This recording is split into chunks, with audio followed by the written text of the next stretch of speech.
Hello, we are students from Harmony School of Innovation Katy, and this is our PBL on testing for sickle cell anemia using gel electrophoresis. Before beginning our experiment, we had to do some research. As a summary of this information, sickle cell disease is an inherited disorder that causes severe health problems, including anemia, infections, and pain due to blocked blood flow.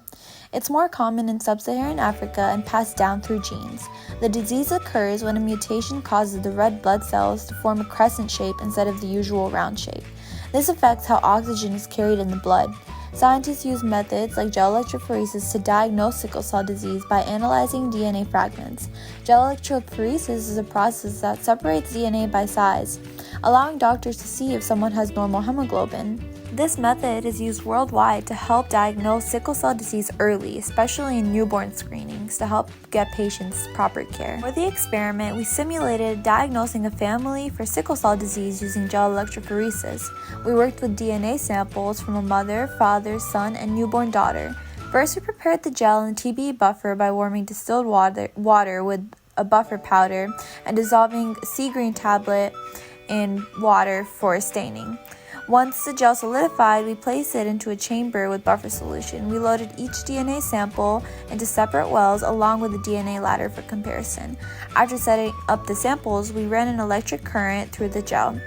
This separated the DNA fragments by size, creating visible bands.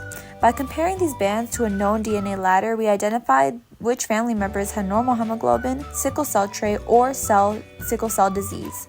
Based on the band patterns, we determined that the mother and father were carriers, the son had normal hemoglobin, and the daughter had sickle cell disease. For the ELA component, we wrote a short fictional story about new parents, Maria and Jamal, who learned that their baby might have sickle cell disease. Throughout the story, we explained how gel electrophoresis is used to test for sickle cell disease by separating different types of hemoglobin. This short story showed both the science behind testing and why early screening is important using gel electrophoresis to diagnose sickle cell disease. For the social studies component of our project, we wrote about the history of sickle cell disease and how diagnosis improved over time. Sickle cell disease was first identified in 1910 by Dr. James Herrick, who noticed abnormal crescent-shaped cells in patients' blood. By the 1940s, the disease's details were discovered further, and scientists realized that it was caused by a defective hemoglobin protein. Advances in medical technology like gel electrophoresis allowed doctors to diagnose patients with sickle cell disease by separating the fragments of DNA to identify the types of hemoglobin.